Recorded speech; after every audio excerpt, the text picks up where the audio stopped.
Hello दोस्तों, तो जैसा कि पिछले एपिसोड में हमने देखा कि एंशिएंट सीक्रेट की वजह से लिंडोंग और मिस मू टेलीपोर्ट होकर एक इंडिपेंडेंट स्पेस में आ चुके थे। जहां मिस मू ने लिंडोंग को अपनी असलियत दिखा दी थी कि वो कितनी ज्यादा पावरफुल है। दूसरी तरफ लिंडोंग को ये बात तो समझ आ चुकी थी कि वो मिस मू का मुकाबला नहीं कर सकता, इसलिए वो चालाकी के साथ एंशिएंट सीक्रेट की का इस्तेमाल करते उसे यहाँ से टेलीपोर्ट करके दूर भेज देता है। जो करने के बाद लिंडोंग को पीछे की तरफ थर्ड प्रिंस की फिक्र हो रही थी, लेकिन मिस्टर डाउ लिंडोंग को बताता है कि पहले तुम्हें यहीं पर बैठकर कल्टीवेशन करते हुए खुद को ताकतवर करना चाहिए। जो सुनकर दूसरी तरफ लिंडोंग ने भी वहीं पर बैठकर बिल्कुल ऐसा ही किया, जहां वो स्काई टैलिस्मैन स्पिरिट ट्रेजर को एब्सॉर्ब कर रहा था। इसी मौके का फायदा उठाकर एक रिमेनेंट सोल यहाँ लिंडोंग की बॉडी पर कब्जा करना चाहती थी, लेकिन वक्त रहते ही मिस्टर डाउ लिंडोंग के मेंटल स्पेस में आकर उस रिमेनेंट सोल को बाहर पटक देता है, जिसे लिंडोंग ने अपनी डिवोरिंग पावर का इस्तेमाल करते हुए पूरी तरीके से एब्सॉर्ब कर लिया था। और साथ ही साथ लिंडोंग का लेवल भी यहाँ पर ब्रेक थ्रू हो गया। वो अब हेवन सील मास्टर रैल में इंटर हो चुका है, जिसके बाद वो अपने दोस्तों के साथ मिलकर थर्ड प्रिंस को बचाने के लिए बाहर आने का फैसला कर चुका था।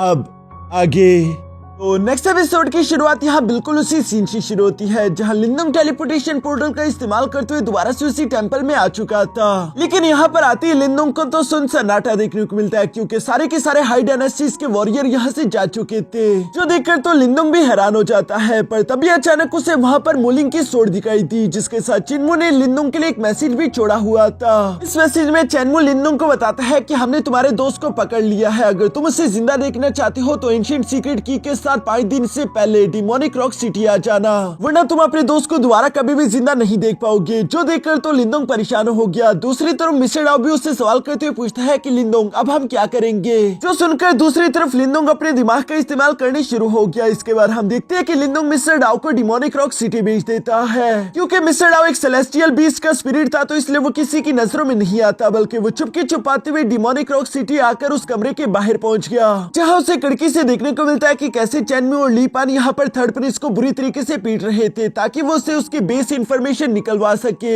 लेकिन दूसरी तरफ थर्ड प्रिंस काफी ज्यादा वफादार था। वो अपने साथियों या कैंप के बारे में उन लोगों को कोई भी इंफॉर्मेशन नहीं देता, इवन कि उसने बुरी तरीके से पिटाई खा ली थी। जो देखकर ली पान को तो काफी ज्यादा गुस्सा आ रहा था। वो उससे पीटते हुए कहता है कि तुम कुछ ज्यादा ही जिद्दी हो। दूसरी तरफ चिनमू यहाँ पर ली पान को रोकते हुए थर्ड प्रिंस के पास आकर कहता है कि थर्ड प्रिंस, मुझे लगता है कि अब तुम्हें अपना मुंह खोल देना चाहिए, क्योंकि इतने दिन हो गए लेकिन लिंडोंग तुम्हें बचाने के लिए नहीं आ रहा। उसे तुम्हारे जिंदा या मुर्दा होने से कोई फर्क नहीं पड़ता, इसलिए बेहतर है कि तुम ही उसके बारे में हमें सारी इन्फॉर्मेशन दे दो। जो सुनकर तो मोलिंग यहाँ पर हंसते हुए कहता है कि ख्वाब देखना छोड़ दो, क्योंकि मैं तुम लोगों को कुछ नहीं बताऊंगा। यहाँ पर ये बात सुनकर तो चिनमू को काफी ज्यादा गुस्सा आ गया, पर तभी अचानक वो खिड़की की तरफ देखता है। उससे महसूस हुआ कि शायद हम पर कोई नजर रख रहा था। इससे पहले कि चिनमू खिड़की की तरफ जा पाता, तभी अचानक उसका एक सोल्जर भी भागता भागता यहाँ पर आ जाता है, जो कह रहा था कि मास्टर चिनमू, एक बहुत बड़ी प्रॉब्लम हो गई। हमारे डिसाइपल जंगल में शिकार करने के लिए गए हुए थे, तभी अचानक एक बहुत ही खतरनाक फियर्स बीस्ट ने उन पर हमला कर दिया और हमारे कई सारे डिसाइपल इंजर्ड हो चुके हैं। अब हम क्या करें। जो सुनकर दूसरी तरफ चिनमू ली पान से कहता है कि अपने कुछ साथियों को लेकर जाके उन डिसाइपल्स की मदद करो, हो सके तो उस टाइगर बीस्ट को भी कैप्चर करके मार डालना। और याद रखना ली पान, इस बार कोई भी गलती की गुंजाइश नहीं है। जो सुनकर ली पान भी वहाँ से जाते हुए कहता है कि फिक्र मत करो चिनमू, इस बार मुझसे कोई गलती नहीं होगी। चिनमू भी ली पान के जाने के बाद वहाँ से जाते हुए एक सोल्जर से कहता है कि इस लड़के मोलिंग पर नजर रखना। दूसरी तरफ मिस्टर डाउ ने ये सब कुछ अपनी आंखों से देख लिया था। जो सारी इंफॉर्मेशन लेकर वो फौरन से यहाँ लिंडोंग के पास आ जाता है, जहाँ मिस्टर डाउ लिंडोंग को बता रहा था कि मानना पड़ेगा कि मोलिंग काफी ज्यादा टफ लड़का है, उसने तुम्हारे बारे में कुछ भी नहीं बताया, मुझे इसलिए ये लड़का पसंद आया, इसके साथ हम लोगों को फ्यूचर में भी दोस्ती रखनी चाहिए। जो सारी बातें सुनकर लिंडोंग भी हमें सर हिलाता है। साथ ही साथ वो कह रहा था कि सिटी के अंदर जाना काफी ज्यादा खतरनाक है, क्योंकि वहाँ पर बहुत सारे सोल्जर्स मौजूद होंगे, और अगर हम लोगों ने उन सोल्जर्स को पीटने की कोशिश करी तो इसकी वजह से शोर हो सकता है, जिसकी वजह से मोलिंग की जान और भी ज्यादा खतरे में आ जाएगी। ये सब कहते हुए अचानक से लिंडोंग की नजर ऊपर मौजूद ली पान और उसके साथियों पर पड़ गई, जो कि सिटी से निकलते हुए जंगल की तरफ बढ़ रहे थे, और ये देखकर उसके चेहरे पर मुस्कान आ जाती है। जो देखकर दूसरी तरफ मिस्टर डाउ भी लिंडोंग से कहता है कि लगता है कि तुम्हारे दिमाग में कोई आइडिया आ गया। लिंडोंग उसे जवाब देते हुए कहता है कि हाँ तुमने सही कहा, चलो मेरे साथ आओ। जिसके बाद सीन शिफ्ट होकर दूसरी तरफ ली पान और उसके साथियों पर आ जाता है। वो लोग जंगल की तरफ काफी ज्यादा तेजी से उड़ते हुए जा रहे थे। अचानक ही हम देखते हैं ही किसी तरह तेजी से उड़ते हुए लीपान सामने की तरफ मौजूद एक इनविजिबल बैरियर से टकरा गया, जो देखकर तो उसके साथी हैरान होकर सवाल करते हुए कहते हैं कि लीपान आखिर आपको क्या हो गया। लीपान भी अपनी नाक को पकड़कर आगे की तरफ जाते हुए उस इनविजिबल वॉल को टच करने की कोशिश करता है, जहां उसने अपनी मेंटल पावर का इस्तेमाल करते हुए उसे विजिबल कर दिया था। और वो देखता है कि किसी ने तो यहाँ पर अपनी मेंटल पावर का इस्तेमाल करते हुए एक बहुत बड़ी इनविजिबल वॉल क्रिएट कर दी है। सब लोग ये हैरान होते हुए कह रहे थे कि आखिर कोई इस तरह से जंगल में इतनी बड़ी और पावरफुल वॉल क्यों क्रिएट करेगा। इवन कि लीपान भी उस मेंटल पावर से बनी हुई वॉल की तरफ देखते हुए कह रहा था कि इसको बनाने वाला जरूर हेवनली सील मास्टर लेवल का वॉरियर होगा। इसलिए वो बहुत ही सारा रिस्पेक्टफुली कहता है कि मैं जानना चाहता हूँ कि आखिर वो कौन सा सीनियर है जिसने यहाँ पर ये इनविजिबल वॉल बनाई है। हम लोग डिमोनिक रॉक डायनेस्टी की डिसाइपल है, लगता है कि हमारे बीच कोई मिसअंडरस्टैंडिंग हो चुकी, क्या प्लीज हमारे सामने आएंगे। जो सुनकर अचानक से लिंदोंग इनके बीच आ जाता है और वो यहाँ लीपान की तरफ देखते हुए कह रहा था कि हमारे बीच कोई भी मिसअंडरस्टैंडिंग नहीं हुई। लीपान भी अचानक से यहाँ पर लिंदोंग को देखकर काफी सारा सरप्राइज हो चुका था। तभी अचानक हम देखते हैं कि दूसरी तरफ लिंदोंग ने अपने हेवनली सील मास्टर लेवल की पावर का इस्तेमाल करते वहाँ पर एक अटैक रेडी कर दिया, जिस अटैक में अचानक आसमान से एक जोरदार बिजली यहाँ लीपान पर आ गिरती है। इसके बाद सीन शिफ्ट होकर पीछे की तरफ यहाँ डिमोनिक रॉक सिटी पर आ गया था, जहाँ चेनमू मुलिंग को बंदी बनाकर उसके साथ खड़ा हुआ लिंदोंग का ही इंतजार कर रहा था। और वो मुलिंग से कहता है कि बस दुआ करो कि अगले 5 मिनट में लिंदोंग एंशिएंट सीक्रेट की लेकर यहाँ पर तुम्हारी जान बचाने के लिए आ जाए, क्योंकि अगर ऐसा नहीं होता तो उसके बाद तुम्हारी जिंदगी मेरे लिए कोई भी मायने नहीं रखती और मैं तुम्हें जान से मार डालूंगा।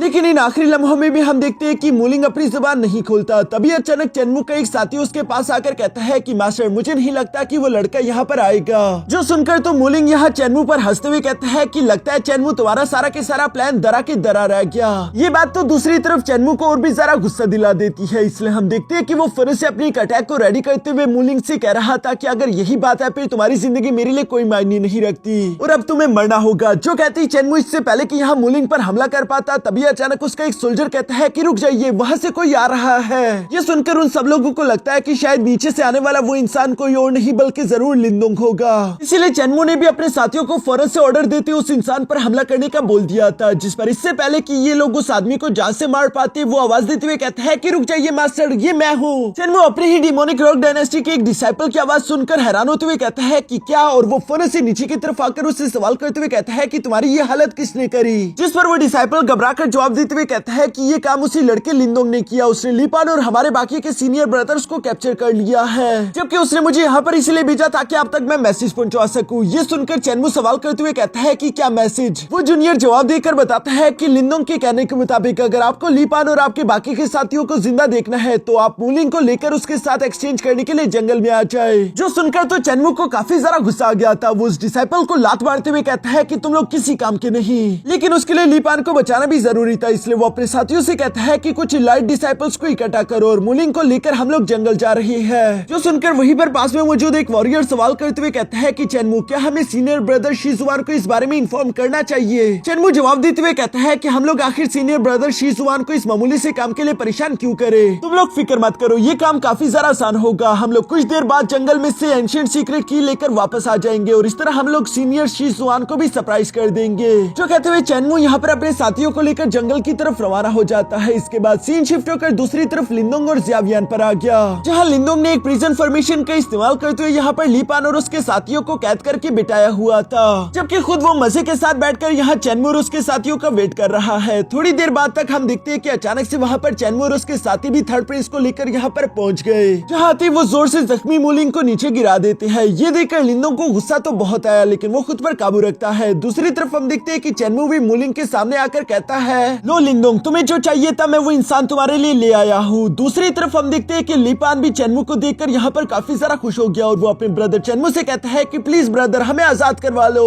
यहाँ लीपान और अपने बाकी के साथियों को इस तरह से कैद देखकर चेनमू लिंदोंग से कहता है कि मुझे तुम्हारे लिए सच में बुरा लग रहा है, क्योंकि तुम नहीं जानते जिसने भी आज तक डिमोनिक रॉक डायनेस्टीज के वॉरियर को किडनैप करने की हिम्मत करी उनका अंजाम बिल्कुल भी अच्छा नहीं हुआ। लेकिन चूंकि तुम एक अच्छे वॉरियर हो इसलिए मैं इस मसले को भूलने के लिए तैयार हूँ। बस तुम वो एंशिएंट सीक्रेट की मेरे हवाले कर दो और ये सारा के सारा मसला यहीं पर खत्म हो जाएगा। इवन शायद मैं एक दिन तुम्हें डिमोनिक रॉक डायनेस्टी में गेस्ट की तरह इन्वाइट करूँ और अच्छी खासी तुम्हारी खातिरदारी भी करूँ। जिन सब चीजों में तो लिंदोंग को कोई भी दिलचस्पी नहीं, बल्कि वो फौरन से अपनी मेंटल पावर को एक्टिवेट करते हुए यह एक नीडल अटैक लीपान और उसके साथियों पर तान चुका था। साथ ही सर वो चेनमू से कहता है कि अपनी ये बकवास बंद करो और सीधी तरीके से मुलिंग को आजाद करो, क्योंकि मैं तुम्हारे साथ कोई भी डील करने में इंटरेस्टेड नहीं हूँ। जो सुनकर चेनमू को तो काफी जरा गुस्सा आ गया था, लेकिन वो जानता था कि वो फिलहाल के लिए कुछ भी नहीं कर सकता, इसलिए वो अपने साथी को ऑर्डर देते हुए कहता है कि मोलिंग को आजाद कर दो। जो सुनकर वो वॉरियर भी बिल्कुल ऐसे ही करता है। यहाँ पर मोलिंग के आजाद होने पर हम देखते हैं कि लिनडोंग ने ली पान और उसके बाकी के साथियों को भी आजाद कर दिया था, जो कि फौरन से चेनमू की तरफ भागने लगे।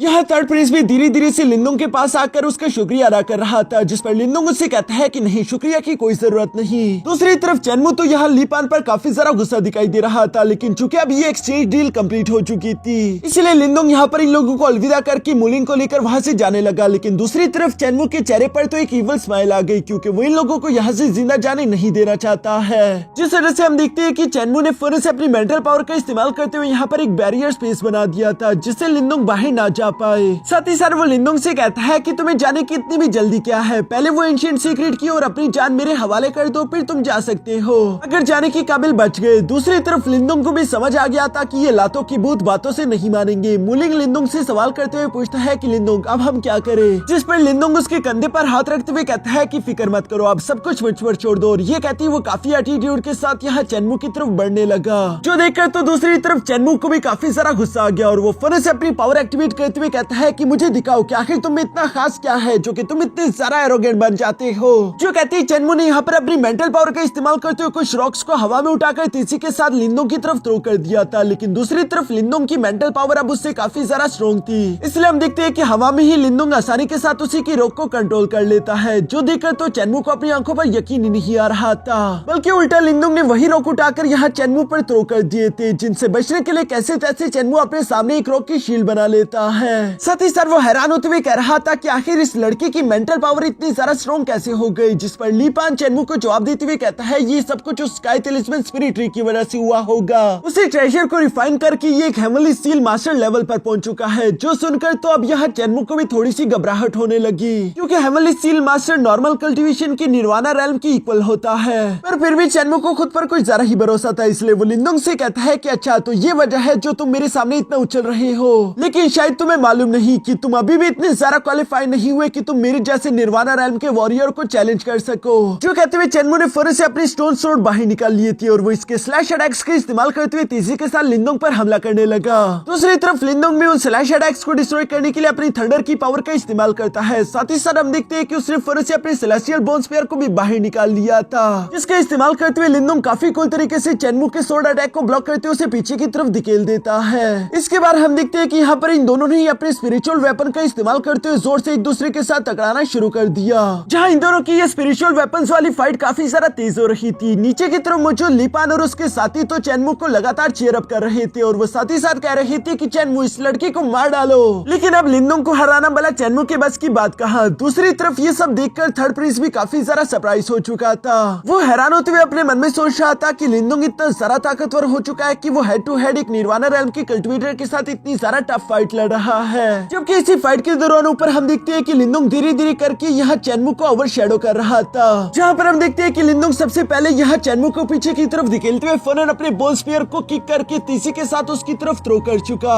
जिससे तो चेनमू कैसे तैसे अपने स्वॉर्ड से ब्लॉक कर लेता है। लेकिन दूसरी तरफ लिनडोंग इसके साथ रुकता नहीं, बल्कि उसने अपनी मेंटल पावर का इस्तेमाल करते हुए कई सारे नीडल अटैक भी फौरन से यहाँ चेनमू पर चल दिए थे, जिन अटैक्स को डॉज करना चेनमू के लिए काफी सारा डिफिकल्ट था, इसलिए वो अपनी स्वॉर्ड का इस्तेमाल करते हुए उन्हें हिट करके साइड पर हटा देता है। साथ ही साथ वो लिनडोंग की तारीफ करते हुए कह रहा था कि ये बात तो माननी पड़ेगी कि तुम्हारे पास स्किल्स अच्छे हैं, लेकिन इन हेवनली सील मास्टर के स्किल्स का इस्तेमाल करते हुए तुम मुझे नहीं हरा सकते। और ये कहते ही चेनमू ने वहाँ पर अपनी डिमोनिक इन्फिनाइट स्लैश टेक्निक को रेडी करना शुरू कर दिया, जिस वजह से चेनमू के पीछे एक डिवाइन बॉडी आ चुकी थी और वो अपनी तलवार का इस्तेमाल करते हुए एक जोरदार स्लैश अटैक यहाँ लिनडोंग पर चल देती है। दूसरी तरफ लिनडोंग ने भी उस अटैक से टकराने के लिए फौरन से अपने विंड एंड थंडर सील को एक्टिवेट कर लिया था, जिस वजह से हम देखते हैं कि वहाँ पर काफी सारा तेज विंड और थंडर चमकना शुरू हो गई। जो थंडर तीसी के साथ उसे स्वॉर्ड के अंदर से मूव करते हुए फौरन से यहाँ चेनमू को हिट करते हुए पीछे की तरफ धकेल देती है। ये देखकर तो चेनमू सरप्राइज हो गया था, उससे अपनी आंखों पर यकीन ही नहीं आ रहा। लेकिन दूसरी तरफ हम देखते हैं कि लिनडोंग अभी तक रुका नहीं, बल्कि वो फौरन से चेनमू के पास आकर एक बार फिर से अपने थंडर अटैक को उस पर चलने के लिए रेडी हो चुका, जिस थंडर पंच को ब्लॉक करने के लिए दूसरी तरफ चेनमू ने भी फौरन से अपनी स्वॉर्ड सामने की तरफ कर दी थी, लेकिन वो स्वॉर्ड इतनी ज्यादा ताकतवर नहीं कि वो इस थंडर पंच के अटैक को झेल सके और इसी वजह से हम देखते हैं कि वो स्वॉर्ड वहीं पर चकनाचूर हो गई, जबकि चेनमू भी इस पंच की वजह से तीसी के साथ फौरन जमीन पर जा लगा। ये देखकर ली पान और उसके बाकी के सारे साथी फौरन चेनमू को खड़ा करते हुए कहते हैं कि मास्टर चेनमू क्या आप ठीक हो? जो सुनकर चेनमू कैसे तैसे खुद को संभालते हुए खड़ा हो गया गया। दूसरी तरफ लिंदोंग भी यहाँ पर चेनमू के सामने आकर कहता है कि मैं तुम्हें पहले भी बता चुका हूँ कि अब तुम मेरा मुकाबला नहीं कर सकते। चेनमू को भी इस बात का एहसास हो गया था, इसलिए वो अपने साथियों से कहता है कि आखिर तुम लोग मेरा मुंह क्या देख रहे हो, चलो मेरा साथ दो, मिलकर हम इस लड़की को जान से मार डालेंगे। जो सुनकर चेनमू के साथी गुस्सा होते फरन एक साथी आगे की तरफ बढ़ते हुए यहाँ लिंदोंग पर हमला करने के लिए पहुंच गए थे,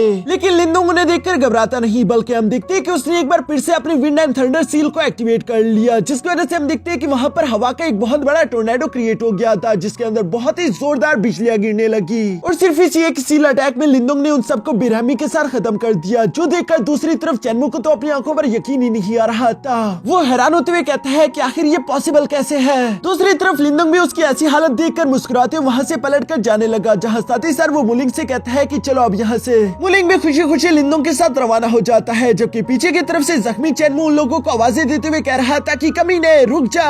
जो सुनकर लिंदोंग को तो कोई फर्क नहीं पड़ता, पर तभी अचानक लिंदोंग ने महसूस किया कि उसके पीछे एक बहुत ही पावरफुल अटैक आ रहा है, जिसे महसूस करके तो लिंदोंग ने फौरन अपने सामने डुअल शील्ड क्रिएट कर ली थी, लेकिन वो अटैक इतना ज्यादा तेज था कि यहाँ पर फर्स्ट शील्ड तो पहले ही चकनाचूर हो गई। और लिंदोंग को देखने को मिलता है कि अटैक करने वाला एक पावरफुल कल्टिवेटर था, जिसने एक थंडर पंच रेडी करते हुए लिंदोंग के सेकंड शील्ड पर भी हमला करते हुए उसे चकनाचूर कर दिया, जिस अटैक से लिंदोंग भी पीछे की तरफ धकेला जाता है। मुलिंग तो यहाँ पर लिंदोंग के लिए परेशान हो चुका था। दूसरी तरफ लिंदोंग भी गुस्से के साथ उसी कल्टिवेटर की तरफ देखता है, जिसका नाम सीनियर शीजुआन था, और वो यहाँ चेनमू से भी थोड़ा सा ज्यादा ताकतवर है। चेनमू भी अपने सीनियर शीजुआन को यहाँ पर देखकर थोड़ा सा खुश हो गया। दूसरी तरफ शीजुआन लिंदोंग से कहता है कि मैंने अपना ऑरा छुपाया हुआ था, लेकिन फिर भी तुमने मेरे अटैक को सेंस कर लिया, कहना पड़ेगा कि तुम्हें कुछ न कुछ तो बात है। लिंदोंग यहाँ पर शीजुआन की कल्टिवेशन लेवल को देखकर थोड़ा सा परेशान होते हुए कहता है कि ये भी एक निर्वाणा रैंक का बहुत ही ज्यादा स्ट्रॉन्ग कल्टिवेटर है, अब मैं क्या करूं। तभी अचानक दूसरी तरफ शीजुआन ने फिर से अपने पंच को रेडी करते हुए तीसरे के साथ लिंदोंग पर हमला करने के लिए आगे की तरफ जंप कर दिया, जो देखकर लिंदोंग भी फौरन अपने बॉल स्पीयर को बाहर निकाल लेता है। जहां लिंदोंग उसके हमलों को ब्लॉक करने की कोशिश तो कर रहा था, लेकिन उसे ये बात भी समझ आ रही थी कि शीजुआन का लेवल उससे हाई है, इसके साथ डील करना थोड़ा सा डिफिकल्ट होगा,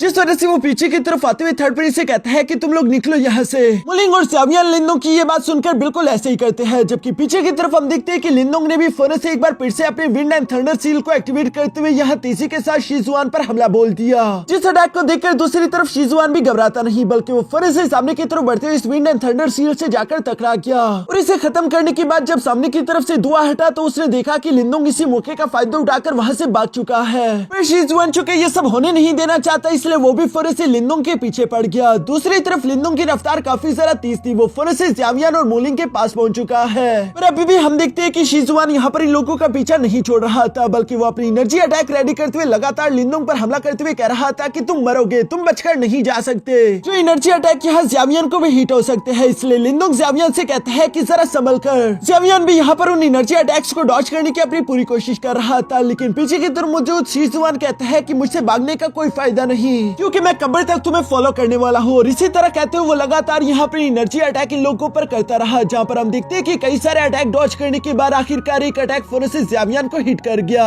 जिस पर मुलिंग भी सवार था। और इसी वजह से हम देखते हैं कि ज़ावियर और मुलिंग दोनों ही तेजी के साथ नीचे आ गिरे। लिंदोंग ऊपर से ये सब देख रहा था, जहाँ वो देख पाता है कि मुलिंग पर एक बहुत बड़ी चट्टान गिरने वाली थी, इसलिए वो फौरन से अपनी मेंटल पावर का इस्तेमाल करते हुए चट्टान को हवा में ही पकड़ लेता है, जबकि नीचे की तरफ मुलिंग बेचारा तो ये देखकर डर चुका था। ऊपर की तरफ अब चूंकि लिंदोंग अपनी जगह पर रुक चुका है, इसलिए शीजुआन भी दोबारा से इन लोगों के पास पहुंच गया। अब लिंदोंग के पास फाइट करने के अलावा दूसरा रास्ता नहीं बचा था, इसलिए एक बार फिर से वो अपने विंड एंड थंडर सील को एक्टिवेट करते हुए तीसरे के साथ शीजुआन से टकरा जाता है। दूसरी तरफ शीजुआन के पास भी थंडर बॉडी थी, इसलिए लिंदोंग के इस अटैक का उस पर ज्यादा असर नहीं हो रहा था और इन दोनों के दरमियान जबरदस्त फाइट शुरू हो जाती है। जिस फाइट में शीजुआन थोड़ा सा पावरफुल दिखाई दे रहा था, वो लिंदोंग को नीचे हिट करके फौरन से ऊपर आते हुए अपने शेंसन डिमोनिक फिस्ट टेक्निक एक्टिवेट कर चुका, जो कि एक क्रिएशन रेल्म की टेक्निक दिखाई दे रही थी। इसलिए लिंदोंग भी फौरन से सामने की तरफ हवा में जंप करते हुए अपने होली एलिफेंट कोल्यूशन अटैक को रेडी कर लेता है, जहां हवा में ये दोनों अटैक एक दूसरे से टकराकर कैंसिल आउट हो गए। दूसरी तरफ शीजुआन इसके साथ रुकता नहीं, बल्कि वो फौरन धुएं के अंदर से निकलते हुए लिंदोंग की तरफ ही बढ़ रहा था,